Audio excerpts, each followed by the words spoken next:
Olá pessoal, sejam bem-vindos a mais um episódio do nosso podcast, o Dev Show.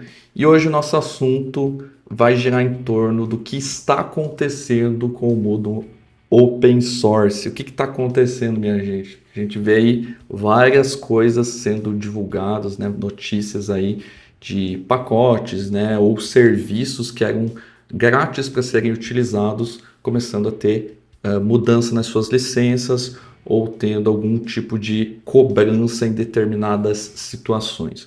É sobre isso que a gente vai conversar hoje. Eu sou o André Seco e Automapper e Mediator, esqueça da sua vida. E aí, pessoal, tô sumindo, mas tô voltando aí, ó, Everton Jordão aí. É sempre um novo dia para pagar um novo serviço, né? Então, bora lá. Olá, pessoal, eu sou o Luiz Carlos Faria.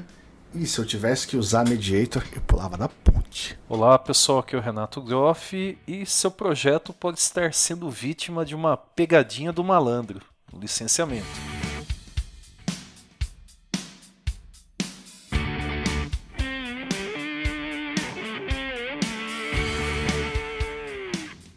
Muito bem, pessoal, então vamos iniciar esse papo aí. Acho que começando aqui falando alguns dos exemplos que se tornaram pagos, né, ou projetos, pacotes, né, open source, ou até mesmo serviços que são conhecidos que podiam ser utilizados de maneira gratuita em determinadas situações, mas que agora são pagos. E assim, o que motivou esse papo aqui é porque muito dessas coisas, desses anúncios, aconteceram próximos um dos outros, né, o que gerou na comunidade uma certa debate, uma certa, se você olhar lá o Reddit ou outros fóruns também, o pessoal já criando um alarde assim, ficando preocupado em até utilizar ferramentas open source, em que momento que elas devem decidir por uma ferramenta open source ou não, como escolher, como ter certeza que isso não vai virar outro tipo de licença. Então o pessoal estava bem preocupado nesse sentido, né? E eu acho que a gente pode começar aqui comentando sobre... Eu não sei se foi o primeiro, pessoal, vocês podem me corrigir aqui, mas que gerou bastante assim alvoroço, acho que foi o Redis, né? Que teve um anúncio que impactou bastante. Não, acho que foi Mongo, Elastic... Mongo e Elastic são os dois primeiros. Terraform deve ter um ano, mais ou menos, não lembro quanto foi. Isso, foi mais pra frente. Eu acho que assim, eles não ganharam tanta proporção, talvez, quanto esses dois primeiros aí. Não sei o motivo, porque não ficou tão latente na mídia, mas assim, o Redis, o próprio Terraform, eu acho que foram os serviços que causaram mais burburinho assim na comunidade, né? De tipo, o próprio a virada de chave ali do Terraform em si, eu lembro que assim a comunidade ficou empolvorosa, né? E já começaram a movimentar para desenvolver o seu próprio Terraform ali, que foi o OpenTofu, né? O nascimento lá do OpenTofu. Eu acho que nessa linha aí cronológica foi mais ou menos isso mesmo. O Redis parece ter sido antes. Foi antes do Terraform? O anúncio tem um ano. É meio que passaram um ano meio que close de source, eu não sei como é que estava a licença antes. Como é que estava a licença nesse meio termo. É um Dual License. É um Dual License. É um Server-Side Public License, que é igual do SSPL V1, que é igual do Mongo. Que inclusive o Mongo foi o primeiro a criar esse cara, se não me engano. Mas entre aí o Mongo, o Elastic e o Redis, esses três, a gente pode considerar que o movimento que eles fizeram foi com o mesmo intuito? Todos foram. Qual é o grande problema que movimenta esses caras a fazer uma licença intermediária ou diferente? Cloud Provider pega o código-fonte da comunidade, implanta como serviço e evolui esse código e não retorna essa evolução para a comunidade. Não é sobre hospedar o serviço ou não hospedar. É sobre a evolução que eles fazem no próprio serviço, eles não retornam para a comunidade. Esse é o grande problema. E aí tem todo um lobby ali do pessoal que mantém ali, né, essas ferramentas, falando exatamente esse ponto, né?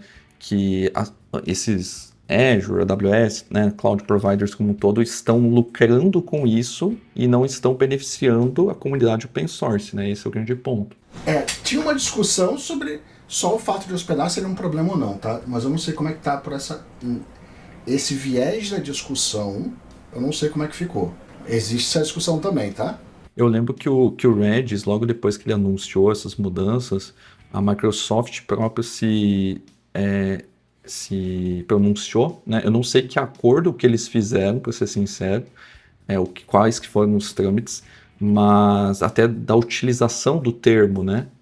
Azure for Regis lá, por exemplo. E eles conseguiram manter isso, fizeram algum tipo de acordo. Vamos lá. Eu acho que esse é o ponto principal. Boa parte dos projetos open source não consegue se manter.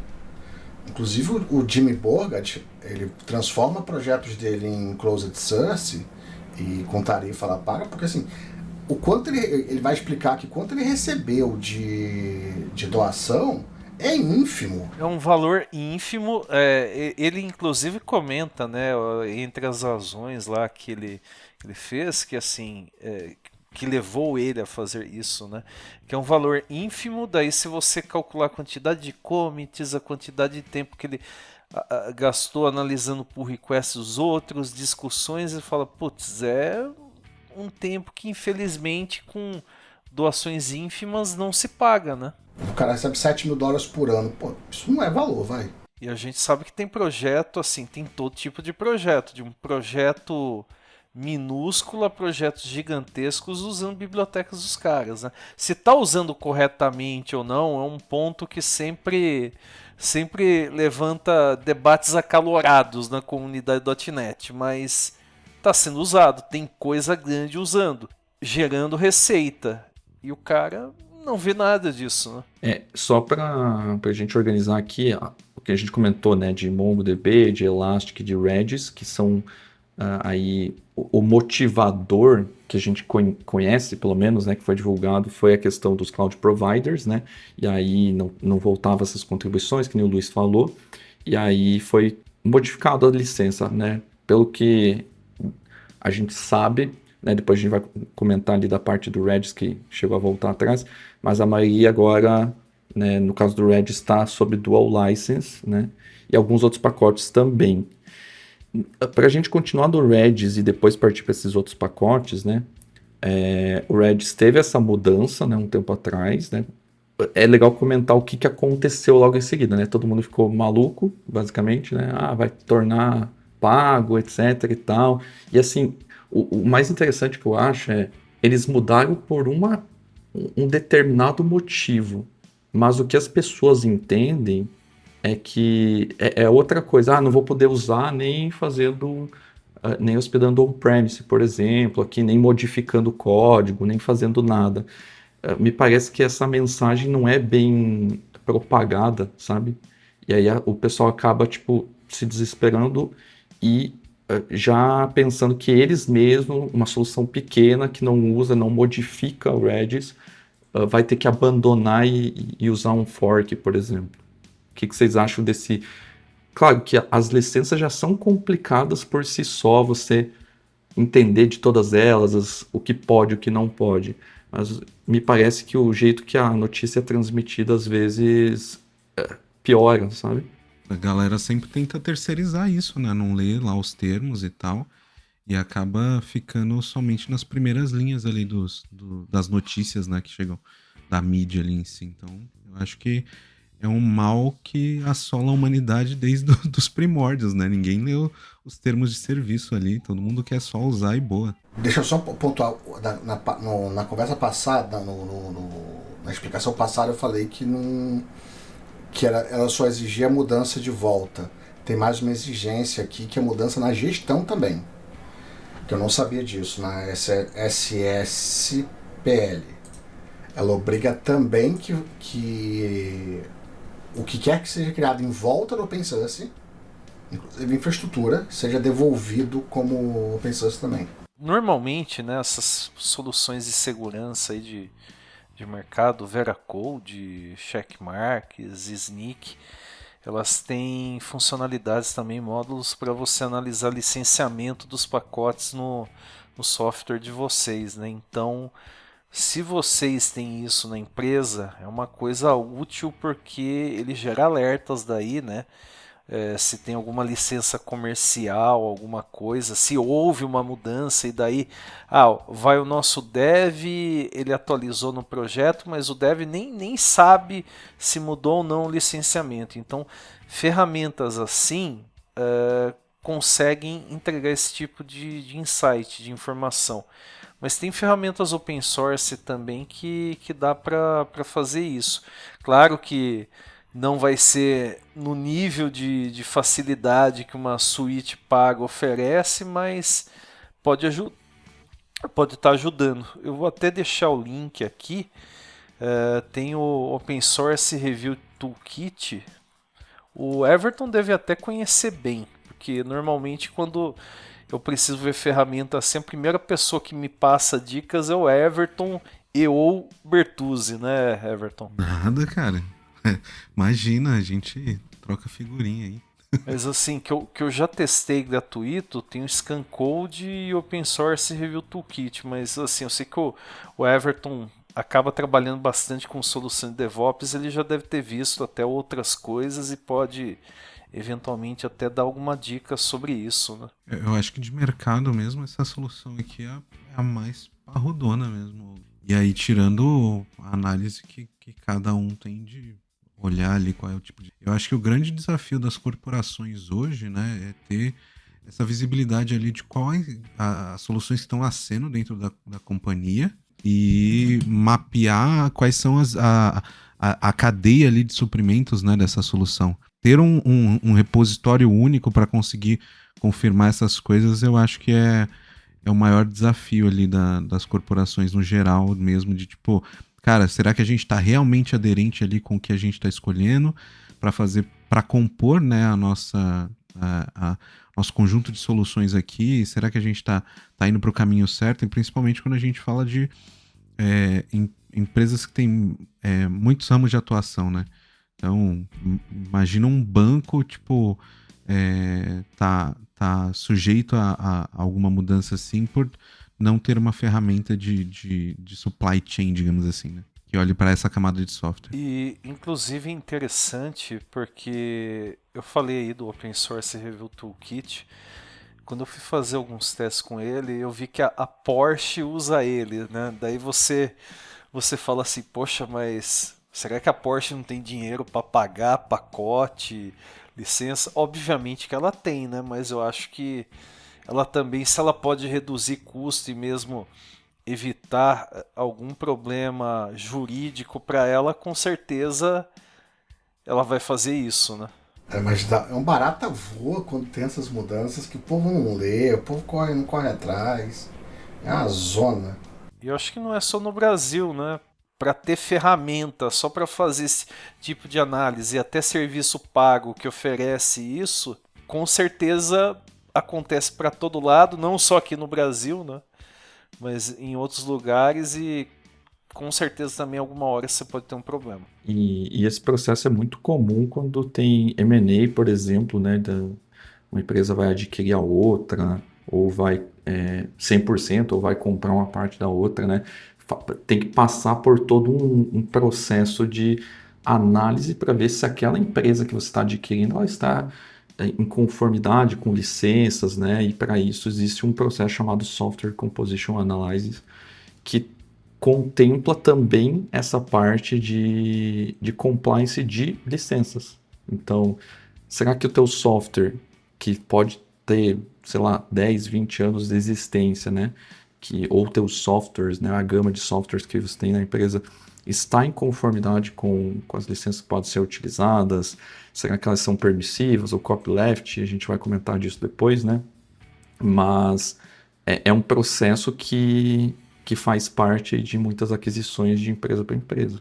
Mas, beleza, só voltando aqui na questão do Redis, que a gente comentou, né? A gente estava comentando, a partir do momento que foi tomada essa decisão, aí a comunidade já começou a falar de várias outras opções, né? Aí tem o Valkey, tem o Garnet, não sei se tem outras que surgiram aí no meio do caminho para serem utilizadas. Mas o ponto é que recentemente, né, acho que foi nesse mês mesmo, o Redis fez uma publicação aí que eles meio que voltaram atrás em algum quesito, né? Acho que, se não me engano, colocaram mais uma licença, né? Então não ficou tão restritivo quanto era, mas a licença GPL versão 3 deram uma flexibilizada.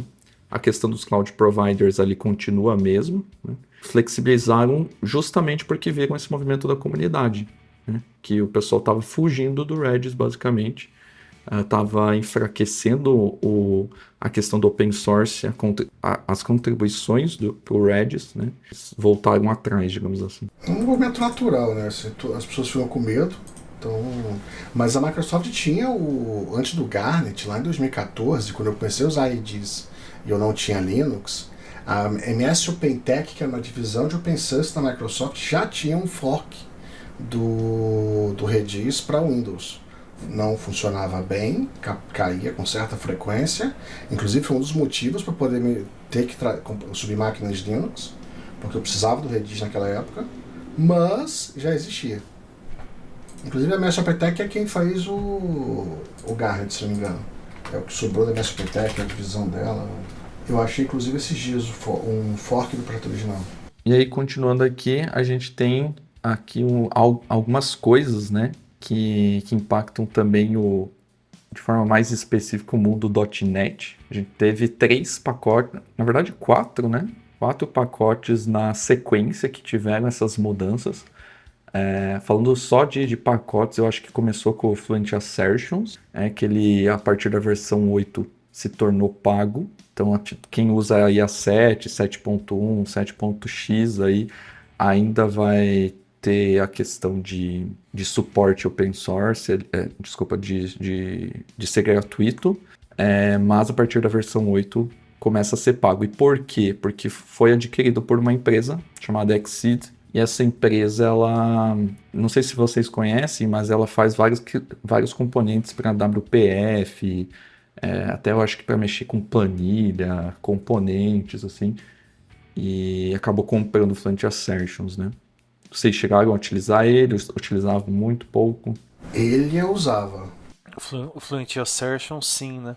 Assim, o legal dele era que simplificava bem, né, a escrita de teste, né, em .NET, né? Você podia usar com qualquer framework, né, tipo XUnit, NUnit, MSTest, embora eu acho que o XUnit seja padrão há muito tempo, né? Sim, exatamente. E aí o pessoal tava procurando algumas opções ali, porque eu acho que ficou em torno de $130 a licença do Fluent Assertions. Então, tipo, para quem é pequeno, assim, por pessoa, né? Para quem é uma empresa pequena, fica meio que inviável, eu diria, para o que ela entrega. Porque, convenhamos, é uma biblioteca que ajuda, tudo bem, mas não é algo vital, que entrega super valor, assim, na minha opinião. Dá para fazer de outras formas, dá para se virar com outras coisas também, né? E aí a gente vem com 2 outros pacotes que aí são bem controversos, uns amam, os outros odeiam, né? Que os 2 pacotes aí criados pelo Jimmy Bogart, que é o Automapper e o Mediator. Ele anunciou, né, num blog post lá que ele vai mudar, mas até onde eu sei ainda não mudou. Ele só informou do movimento que ele vai fazer e provavelmente vai ser dual license também. Não sabemos quanto vai custar. Ele falou lá no post lá dele que ele estava estudando esses detalhes. E assim, aqui entrando, vocês comentaram um pouco, acho que foi o Luiz, das motivações, né? Pouca ajuda, pouco donate.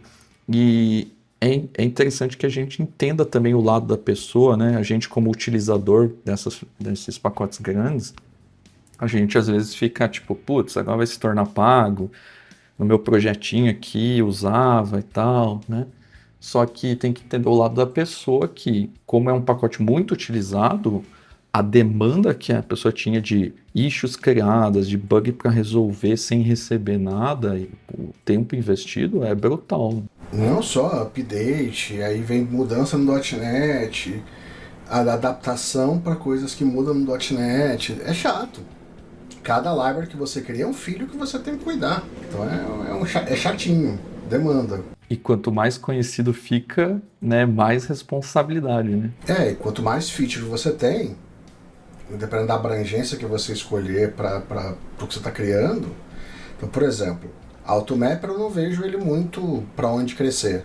Mas Mediator e Mass Transit, meu Deus do céu, é absurdo. Então, e o Mass Transit, assim, pelo que eu vi, eu não vou lembrar de cabeça agora, depois acho que a gente até pode deixar link, mas era o que tinha um licenciamento mais caro, né? Porque normalmente você vai usar mensageria, eventos em projetos mais complexos, então muito provavelmente parte do pressuposto que tem uma receita maior gerada por esses projetos e o pessoal cobrou aí uma licença aí com um precinho bem mais salgado, né? Mass Transit, a partir da versão 9, né, vai adotar o modelo comercial. Para pequenos negócios, estimado aí, eu não sei se está oficial já, mas $400 por mês. E para grandes negócios, $1.200 por mês. Tá bom para você, Renan? Salgado. Não, e $400, né? O pessoal sempre. Já foi um dia o tomate, né? Mas hoje em dia a gente tá calculando as coisas com base no preço do café, né? Porque tá exacerbado, né? Enfim. E aí, falando de Automapper, por exemplo, né? O pessoal gosta de mapear muitos objetos, aí não sei o quanto eu já utilizei no passado, hoje eu não utilizo mais e bem difícil ter casos onde se justifica utilizar, para ser bem sincero, mas para quem utiliza e quer ter uma opção, né? O pessoal fala bastante do Mapster, né? Que continua aí open e faz a mesma coisa. Só que o Mediator, pode ser que ele até tenha algum concorrente, aí, um fork da vida, mas eu não lembro de um conhecido que faça o que o Mediator faz, por mais que seja algo assim, a funcionalidade mais conhecida do Mediator ali, em tese, não é difícil de replicá-la fazendo você mesmo, né? Mas a gente sabe que existem outras funcionalidades no Mediator também, né? A questão própria do pipeline behaviors dele, tudo mais, né? Automapper eu até usava até pouco tempo atrás, até sair a notícia do fechamento. Mediator eu nunca achei sequer interessante. Sempre tive restrições. Para mim não faz sentido esse tipo de direção. O Mediator é uma coisa engraçada, né? Porque o pessoal defende ou ataca ele com a mesma disposição que torce para times de futebol. Para mim é muito mais expressivo você explicar a dependência real. Claro que existe uma possibilidade de uso dele, que é a parte de Fire and Forget, a parte de publicação de eventos. Mas a parte de Request Response, que é o que mais é usado, mais do que eu já vi em projeto, para mim ela é irracional. Ela beira o irracional. O pessoal usa, em muitos casos, opinião minha, para dizer que criou uma arquitetura rebuscada. Mas é uma indireção, cara. Ele criou uma solução mais complexa. Mas a dependência existe, ela é física. Fulano precisa mandar um request e fulano precisa responder um response. Você só mudou a direção no meio. Sim. A parte de commands, né, que o pessoal traz, né, que é 1 para 1, digamos assim, né? Exatamente. A outra parte não tem nem o que questionar, tá? Eu acho lindo, perfeito, bonitinho e tal. Mas essa parte de request response, pelo amor de Deus. Inclusive quem for fazer fork dele, pelo amor de Deus, separa isso. Separa em duas, pelo amor de Deus. Deixa eu instalar só de eventos, né? Que é usado para eventos. Pois é. Só para não sujar. Concordo também. Eu já utilizei, assim, em alguns projetos, inclusive da empresa, a gente utiliza, mas é exatamente isso, para a parte de eventos, porque é o que traz benefício, na minha opinião mesmo. Porque, eu quero lançar um evento pro meu sistema inteiro, eu quero criar vários handlers que vão consumir aquele evento. Aí é uma mão na roda mesmo. Enfim, né? Acho que o pessoal fica muito preso às demonstrações, aos exemplos que são dados, e aí sempre fica naquele mesma repetição. Deixa eu implementar aqui CQRS usando o Mediator. E aí sempre, CQRS tem comandos e tem a parte de queries ali, e aí já coloca um event sourcing junto, e aí o pessoal acha que tem que usar tudo junto, tudo by the book, assim, sabe? E aí eu acho que é isso que estraga. Talvez no início, né, como foi concebido, tivesse outro intuito, não sei. Cara, eu não achei a live que eu. Lá no passado, quando eu comecei a reclamar, eu sou um dos detratores, tá? Públicos do Mediator. Quando eu comecei a. Eu achei uma live em que eu não lembro onde está isso, porque eu nunca mais achei, porque eu queria documentar isso. Mas o argumento central que eu escutei era a quantidade de usings de uma controller. Isso é sério. Quantidade de dependências que eram acopladas numa controller? Um dos motivadores do argumento lá atrás. Foi uma apresentação tipo um meetup, que o cara tava dialogando com ele e fazendo um monte de perguntas sobre Mediator. Um argumento era esse. Eu não lembro se... minha memória pode estar falhando de ter mais argumentos. Tá? Mas um argumento era esse. Até se ele desenrolasse um pouco mais, né, falando de... Não, pode ser que desenrolou. Eu como detrator, pode ser que eu tenha só fixado nisso, entendeu? É, se fosse só pela quantidade de users, aí tá louco, né? Tá. Pode ser que eu tenha só fixado dessa parte e esqueci o resto. Tá. Tenho que fazer minha culpa aqui para não correr o risco de pecar Mas foi isso que eu vi. A gente falou um pouco do Mass Transit aqui, né? Eu acho que desses aqui, a gente Fluent Assert, os Automapper, Mediator e o próprio Mass Transit, acho que o Mass Transit é o que mais, assim, em termos de funcionalidade e complexidade no pacote, no projeto, é o que entrega mais, né? Por quê? Porque ele é uma abstração para vários message brokers ali, né? Serviço de mensageria, ele faz mais coisas, né? E talvez isso que justifique ele ser o mais caro até então aí desses outros pacotes. Mas vamos lá, opiniões controversas, opiniões a favores do Mass Transit. Eu acho um mega projeto interessante, bom projeto, só que eu acho que as pessoas não usam ele corretamente, não configuram, e por isso faz o uso dele para mim ser mais nocivo do que benéfico. Mas para mim não é um problema do produto, do projeto. É um problema das pessoas que usam. Elas buscam uma facilidade, a facilidade burra, só isso.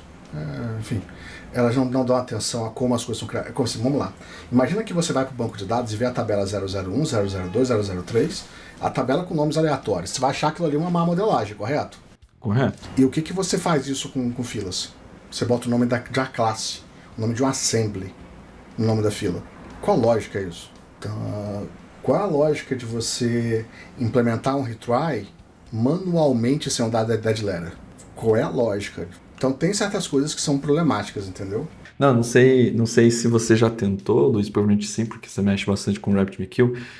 Eu também trabalho com isso diariamente e, obviamente, alguns projetos o pessoal utilizou o Mass Transit.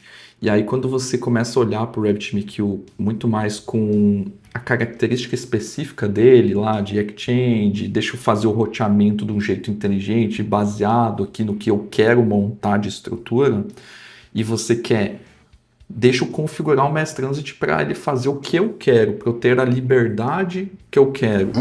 Cara, é um trampo e muitas coisas eu não consegui fazer do jeito que eu queria, porque ele é muito opinativo nas estruturas que ele cria de forma automática, né? Assim, e existe um problema objetivo de você fazer uma abstração que suporta desde Redis a Azure Service Bus e RabbitMQ no mesmo cara. Tudo que é feature que é específica, você vai de alguma forma ter o cara nivelando no meio do caminho.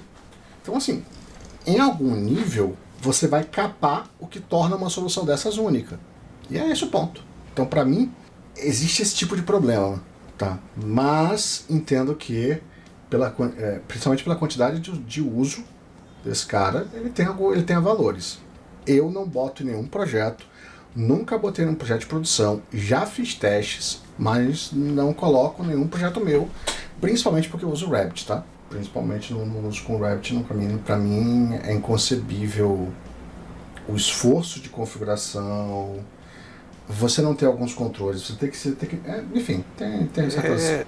Eu acho que até o que você comentou aí do Rabbit, mesmo com outras tecnologias de mensageria, em muitos casos vai ter configurações que, se você usasse diretamente a biblioteca que é fornecida para aquela tecnologia, seria mais fácil.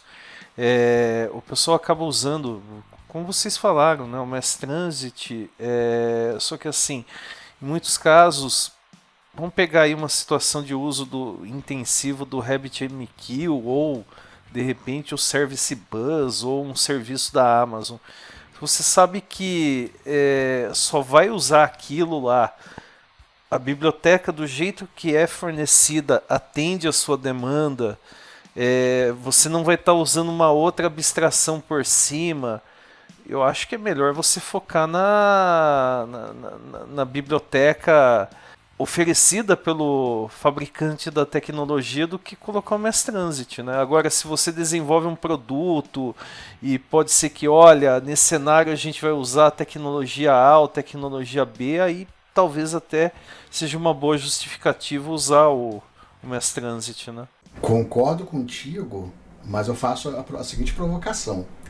Quantos projetos você viu que suportavam mais de um, mesmo usando o Mass Transit? Cara, assim, acho que 99,9% dos projetos só tinha uma tecnologia. Não ia acontecer, olha, a gente vendeu o projeto aqui para fulano, agora vamos vender para ciclano, que é uma tecnologia da outra nuvem.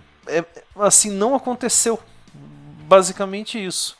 Talvez alguém que forneça algum tipo de produto vivencie uma situação assim, mas a maioria dos projetos usando mensageria é muito específico, né, para a demanda da empresa, não chega a ser um produto de prateleira que é comercializado, né? Boa, a gente tem outras ferramentas aqui, né, que eu acho que vocês listaram aqui, ngrok, Zaproxy, Thunder Client. Querem comentar um pouquinho sobre essas, que dessas eu não estou muito por dentro não. O ngrok é engraçado pelo seguinte, o pessoal usa ele bastante para criar túnel, né?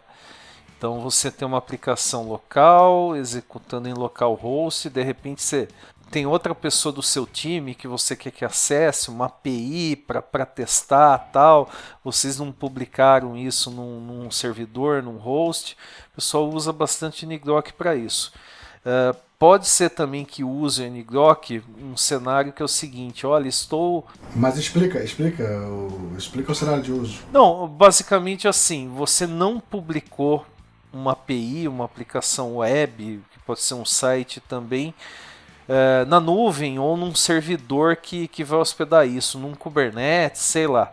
Aí você fala, olha, está aqui em localhost, rodando na minha máquina, eu quero expor para fora da minha máquina. Então você pode utilizar o ngrok para isso, né? Eu já vi também cenário de uso do ngrok, que você está desenvolvendo um app mobile e daí você precisa consumir uma API. Você está testando o app mobile via emulador.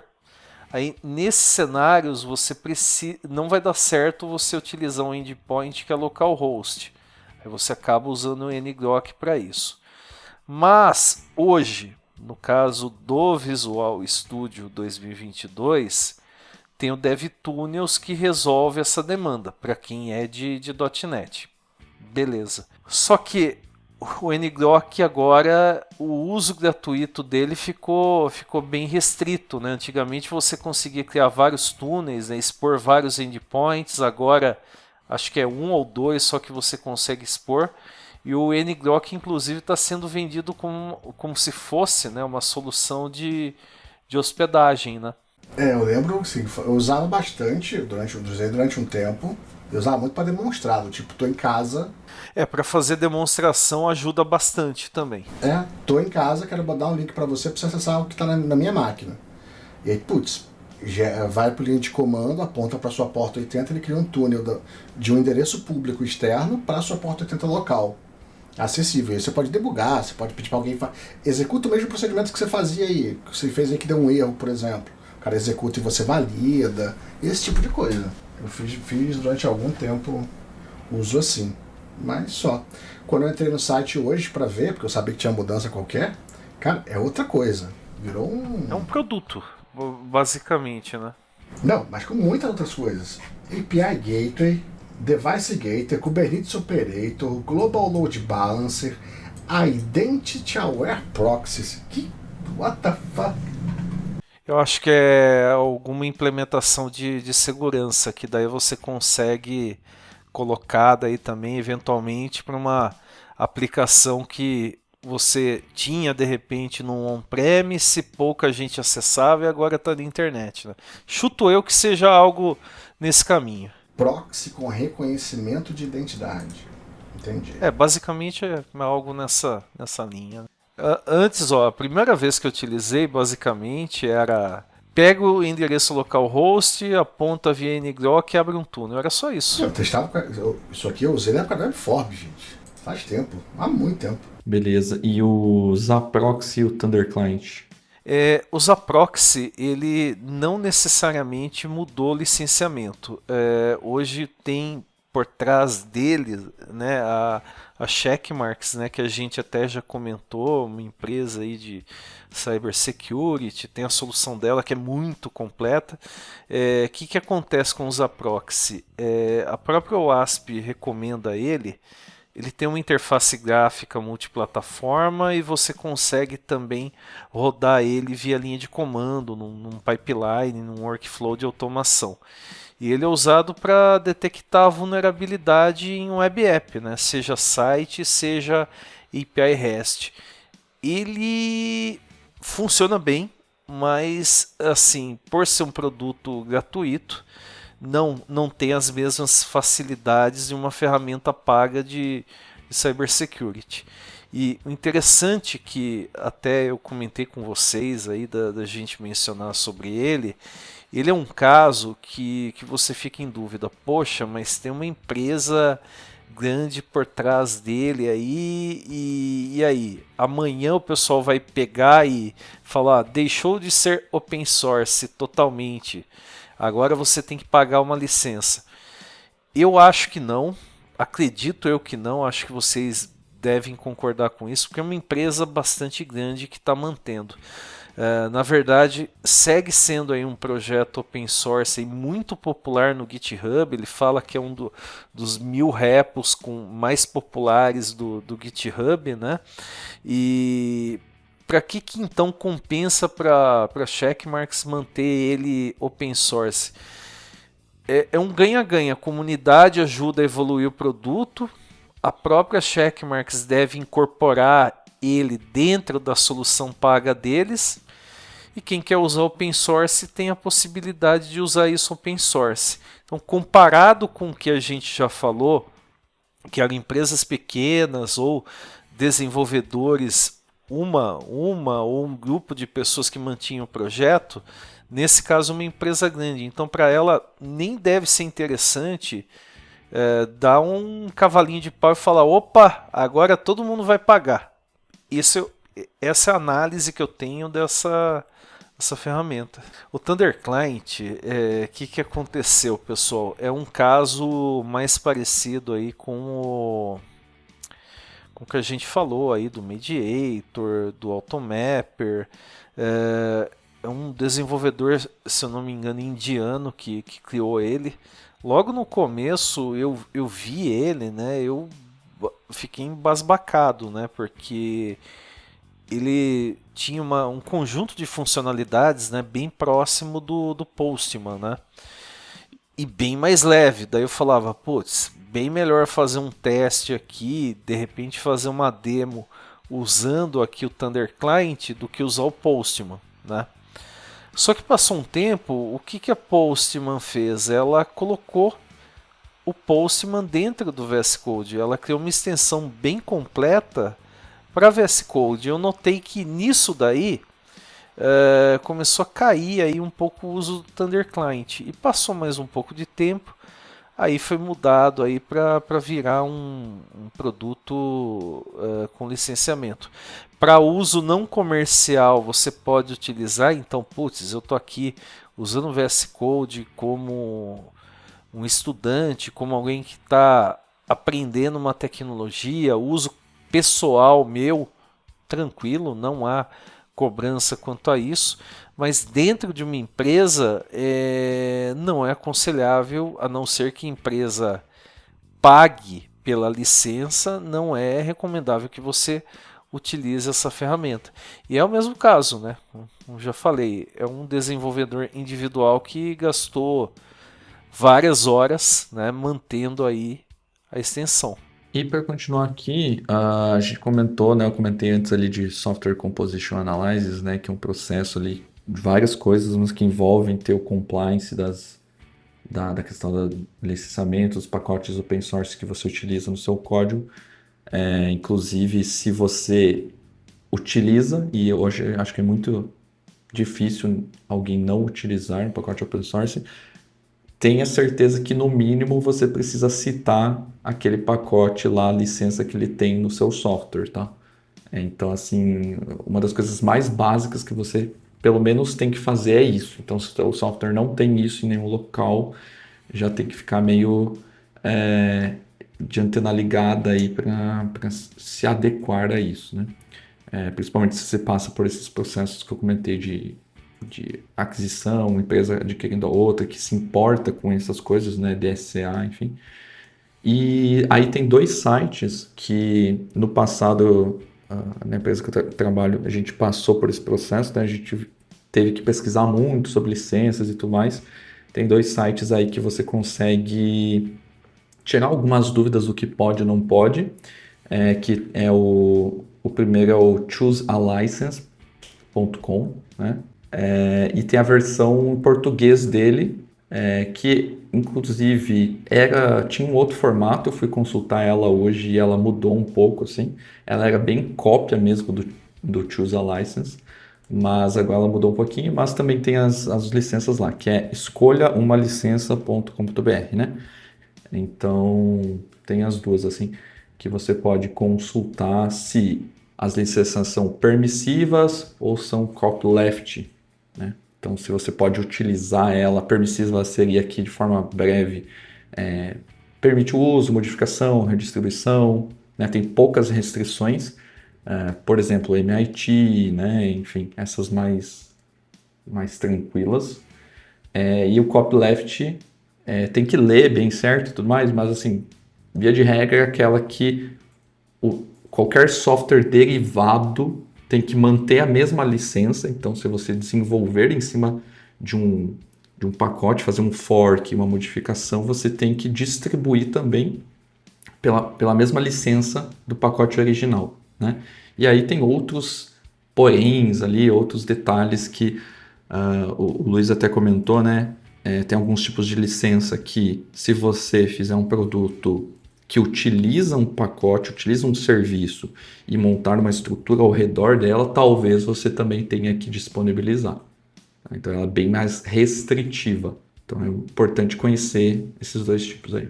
Em geral, essas brigas são sobre ofertas que competem com o que a empresa oferta. Então, se eu tenho um produto que usa Redis, não quer dizer que eu preciso abrir o código do meu produto.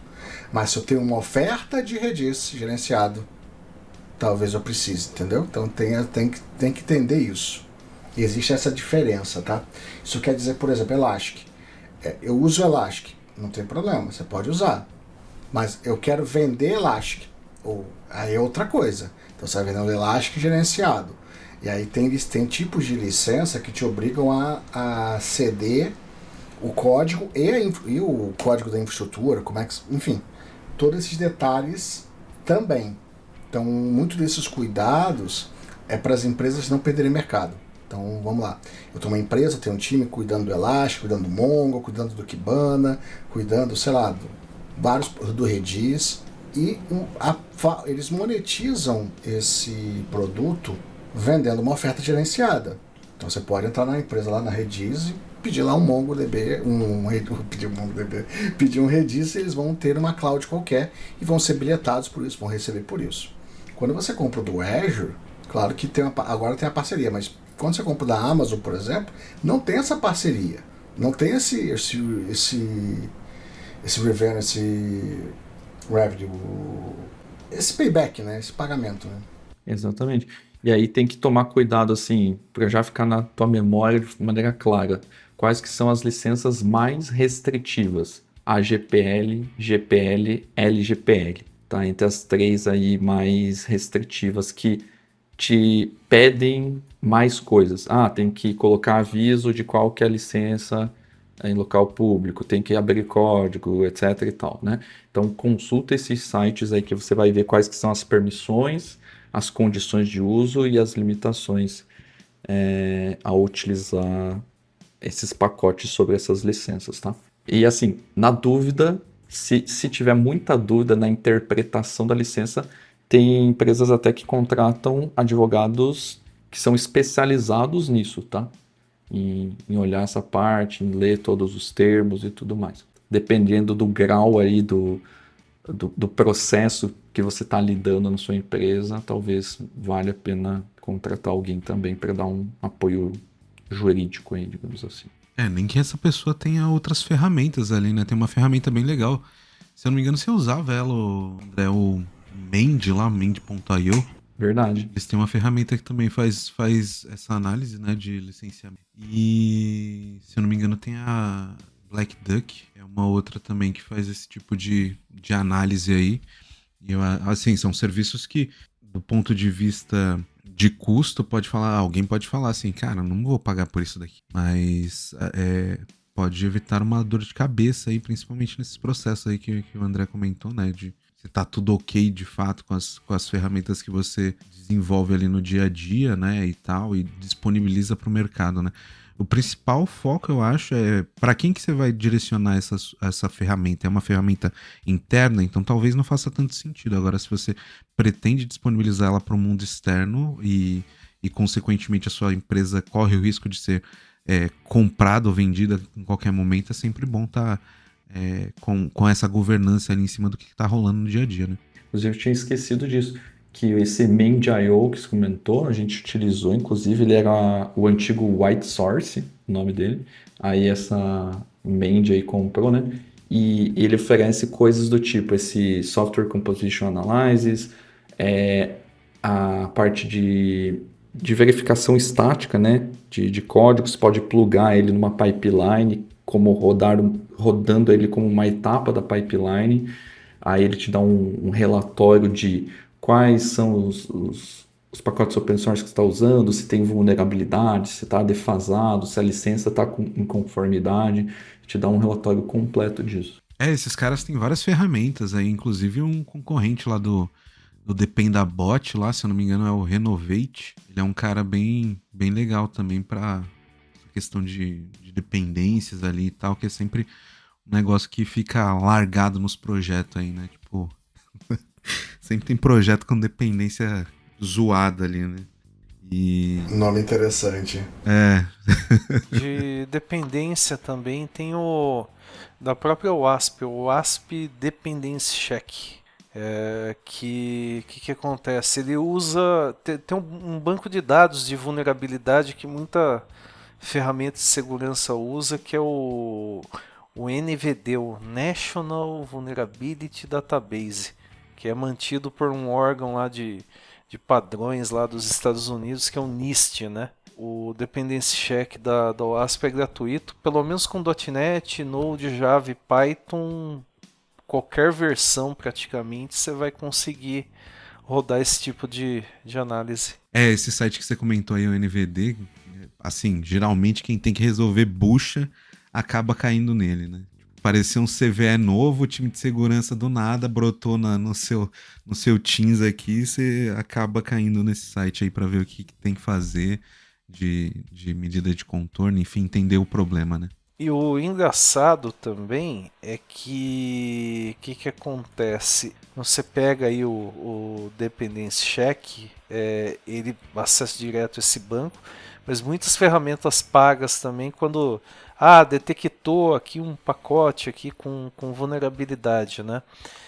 Essa ferramenta em muitos casos vai trazer links aí do NVD ou da própria WASP daí falando, olha, foi encontrada essa vulnerabilidade nesse pacote. Então é uma fonte gratuita de informação, mas que alimenta soluções pagas também, né? Tá tudo conectado. Aí, para fechar aqui nosso papo, 3 perguntas, coisas para a gente discutir aqui, e talvez sejam perguntas do pessoal que está nos ouvindo também, né?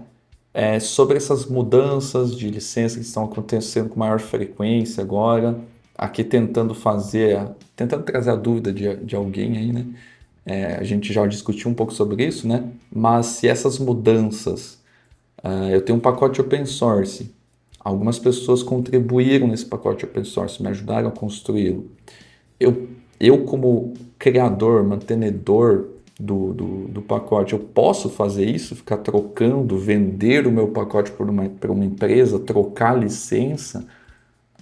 O que vocês acham? Faz sentido isso? Algumas pessoas, por exemplo, não me lembro se foi acho que foi no Fluent Assertions, o pessoal criando thread lá no GitHub falando, várias pessoas ajudaram, essas pessoas vão receber pela venda que você fez para Exceed, por exemplo. Então, o que vocês acham sobre isso? As motivações a gente já comentou um pouco, né? E fazem sentido, mas quando tem várias contribuições de outras pessoas, elas podem fazer? Faz sentido? Não faz sentido? Qual que é a opinião aí? Os projetos precisam ter algum tipo de organização. Existem organizações que são além de uma pessoa. Então você tem um org próprio, você não está no perfil da pessoa. Mas qualquer projeto que tenha um nome de perfil, que esteja debaixo de um perfil, tem dono. Não é de todo mundo. Você pode contribuir, mas tem dono. Eu acho que isso tem que estar claro. Ou não? Você pega um prédio debaixo da Microsoft. Ela resolve fechar. É da Microsoft. Isso, e quando você faz mas tá contribuição, você assina tipo um termo, tá ligado? Ele tem lá um termo falando assim, o código que você desenvolveu aqui, meio que você tá literalmente entregando pro dono do projeto, né? Então... você tá cedendo o seu esforço, você é lembrado, né? Normalmente, tipo, vai ter menção lá, você vai constar como contribuidor, mas você não é quem dá a palavra final, né? Não, e também não recebe nada. E se você tá contribuindo naquele momento, né? Você tá contribuindo para resolver um problema do seu dia. Né, de uma ferramenta que você está utilizando. Então, beleza, vou contribuir aqui, resolvi um problema ou alguma necessidade que eu tinha e precisava ter na ferramenta. Então, você já recebeu o seu benefício. Né? Então, já tá feito ali.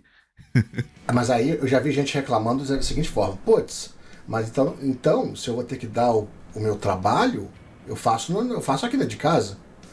E aí tá uma coisa que você esqueceu. A possibilidade de você entregar um commit no código da Microsoft e ele voltar via formal evita toda uma gestão de uma library nova, evita toda uma gestão de algum forkzinho, de um detalhezinho que você agora precisa sincronizar. Isso para de existir. Pensa nisso. Então, você tem um risco, mas historicamente a gente está falando que poucos projetos passaram por esse caminho tortuoso. E, se possível, doe. Viu alguém que fez algo que te ajudou, doe. Eu acho que a melhor forma da gente manter o open source é com base numa doação. Inclusive, eu acho que o mesmo conceito de renda básica universal vai ser aplicado em algum momento para o open source. Mesma ideia, só que com foco existe um grupo de pessoas que se beneficiam do open source e existe um pool de dinheiro que tem que voltar para essa galera. Então, assim, legalmente, né, a pessoa pode fazer isso, né? Ela dona, ela faz o que ela quer, se ela quer trocar licença, etc. Obviamente, né? Se estiver o pacote estiver sob uma licença que permite a troca ou dual license, enfim, né? Aí ela pode fazer isso, né? Não, mas ela pode simplesmente mudar a licença. Mas ela é um mantenedor, né? O que estava no passado se mantém na licença anterior e o que daí para frente está nova licença. Exato. Você não é retroativo. Esse é um ponto importante. Não existe retroatividade. Agora, desde o primeiro commit, ela tá numa licença nova. Não, a partir do próximo, ela tá abaixo de uma licença nova. A partir de algum certo momento. Então você pode, do dia pra noite, fechar o repositório. Alguém vai ter cópia daquilo. Essa cópia é legal. E tá tudo bem. Exato. E aí, concatenando com isso, vem a segunda pergunta, né? O que vocês recomendam fazer quando isso acontece? Então, por exemplo, chegou lá no dia 1, decidi que a versão nova, que é a 8.0, vai ser closed source ou vai ser pago, enfim, outra licença. o que as pessoas podem fazer, sendo que elas utilizam isso? Decido por um fork? Não, você não tem nem opção. Você não tem nem opção. Você tem que fazer um fork. Sim, mas você espera as pessoas fazerem um fork, assim, você se colocando no lugar, você espera as pessoas, a comunidade fazer um fork, se movimentar, ou você já faz? Você tem um passivo que isso vai mudar. Você não sabe como vai mudar, em que pressão vai mudar, em que velocidade vai mudar, você não sabe de nada. Porque futuro a Deus pertence. Cara, faz o fork. Ponto. Por segurança. Uma garantia. Faça um fork. É uma garantia, faça um fork. Ah, mas eu não quero manter. Não importa se você vai manter. Eu não estou discutindo se você vai manter, se você não vai, se você vai... De repente, por compatibilidade, né? Diante de um problema, aí você tem uma cópia, você consegue gerar o build do jeito que você precisa. Exatamente. Né? Então, para uma emergência, né? Então, primeira coisa, gera o fork. E aí, agora você tem calma para decidir. Ponto, só isso. Então, não vou dar manutenção, não importa. Não é por aí. Agora você tem calma para decidir. Agora, do momento que você recebeu a notícia até você fazer o fork, você tem um risco. Quando você fez o fork, acabou seu risco. É só isso. Não corram pras colinas, né? Na primeira notícia, né? Tipo, tenha calma, né? Analise o problema e tome uma decisão com base no que o seu coração mandar, digamos assim, né? Ou a lógica mandar ali no sentido. Vou dar um exemplo. Terraform virou lá, tem uma mudança de licença. Faz o fork. Ah, mas abriram o OpenTofu. Ótimo, deleto fork. Não tem problema nenhum. E assim, o OpenTofu tá crescendo, tá com outras features bacanas também. O próprio Terraform tá implementando também algumas coisas. Então, assim, é uma opção. Entendeu? Ninguém vai ficar órfão. E assim, se você pegar aí esse caso do OpenTofu, tá Linux Foundation por trás, né? Então você já tem aí uma garantia, né? Que pode ser que o projeto fique pelo caminho, às vezes acontece. Surge uma outra tecnologia, meio que substitui, mas enquanto tá aí no hype aí, você tem a Linux Foundation e não vai correr sérios riscos, né? Esse é o princípio que a Linux Foundation vai ter e a CNCF também.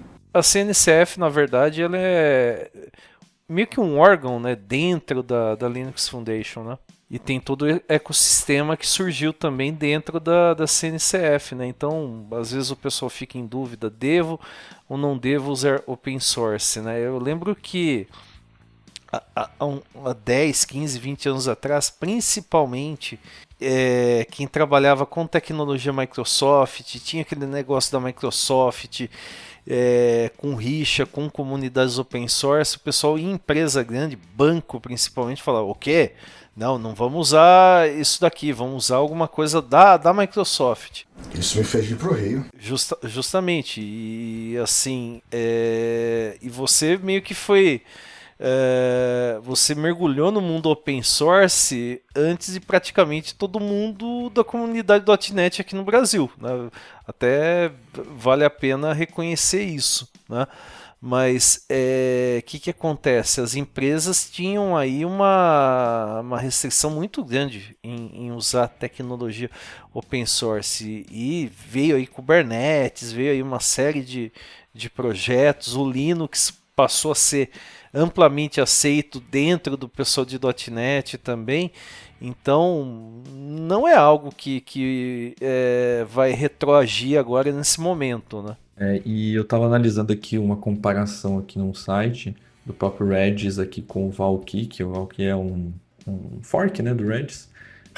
Você percebe que mudou já bastante coisa, né? Assim, por mais que tenha sido um fork, já começa as coisas, né, as features que são priorizadas, as coisas... E a diferença entre os dois já mudou bastante. Então, por exemplo, no Redis aqui, pela listagem que eu estou vendo aqui na Dragonfly, já teve muita melhora na questão de multithreading em relação ao Redis, já teve priorização da replicação em dual channel, a própria suporte às plataformas, né, já mudou. Então, assim, esse movimento de retorno do Redis já acabou sendo, né, já ficou para trás, digamos, em algumas coisas. Claro que vai depender da comunidade para ver se engaja de novo aí a contribuir de forma efetiva, mas talvez não volte a ser o que era, né? Eu acho que vai demorar um tempo até a galera digerir tudo isso que está acontecendo e voltar ao que era. A gente sabe que a maioria das pessoas tem memória curta também, né? Então, pode ser que não dure muito tempo esse boicote aí, enfim. Para fechar aqui, uma pergunta que queria ouvir a opinião de vocês. Eu vi muito pessoal falando, né, depois desses movimentos que tiveram, que agora eu tenho que começar a ter alguma desconfiança com pacotes open source, ou eu tenho que ter uma desconfiança com qual pacote open source eu utilizo. Quais que seriam tipo, os cuidados básicos para saber optar por um pacote ou por outro, por exemplo? Teriam alguns tópicos aí? Pô, cara, uma coisa importante é que nada mudou. Todo cuidado que você deveria ter no passado, você continua tendo que ter hoje. É só ser responsável. Pra mim, acaba aí.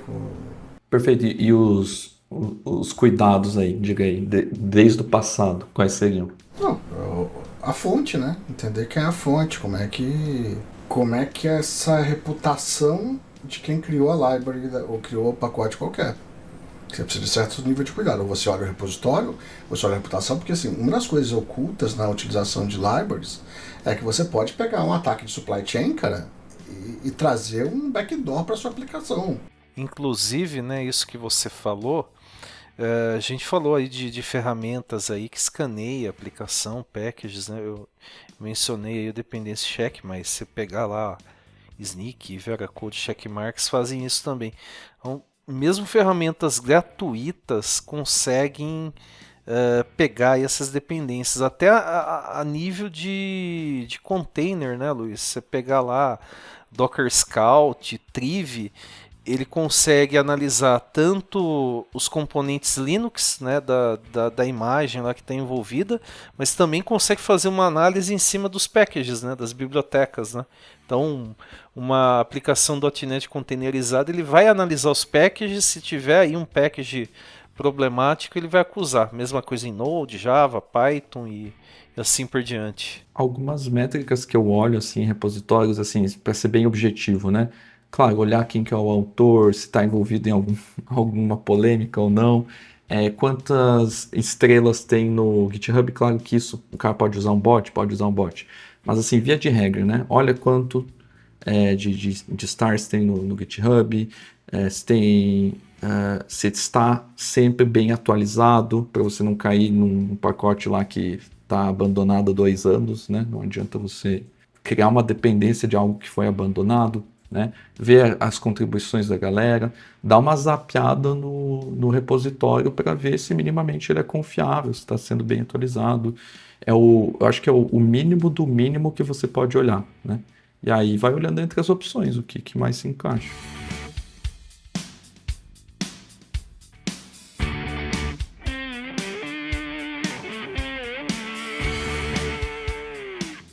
Muito bem, pessoal. Então esse foi o nosso episódio aí falando sobre esse fenômeno que aconteceu no mundo open source, muitas bibliotecas, serviços mudando de licença, indo para modelos comerciais, né? E o pessoal um pouco assustado nisso que estava acontecendo. Espero que a gente tenha contribuído aqui de alguma forma. Não se esqueça de assinar nosso podcast na sua ferramenta de podcast favorito, no Spotify, no Deezer, no Apple Podcasts, enfim, ou no seu aplicativo aí que você costuma utilizar para ouvir os podcasts. Espero que vocês tenham gostado desse episódio e a gente se vê no próximo. Valeu! Beleza, até mais. Valeu, pessoal. Tchau, tchau. Boa noite. Valeu, pessoal. Até a próxima.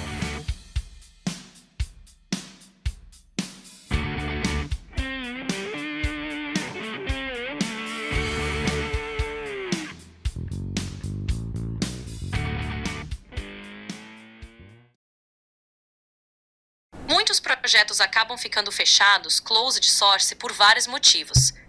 Um dos principais é a proteção da propriedade intelectual. Empresas e desenvolvedores podem querer manter o controle total sobre o código para evitar que concorrentes o utilizem ou modifiquem. Além disso, há questões de segurança, já que abrir o código pode expor vulnerabilidades que não se deseja tornar públicas. Outro fator comum é a monetização. Manter o projeto fechado permite criar modelos de negócio baseados em licenciamento. E por fim, algumas equipes preferem manter o código fechado para garantir uma certa coesão e consistência no desenvolvimento, sem a complexidade de gerenciar contribuições externas. Foi isso. Legal. A contribuição do Bertuzzi aí.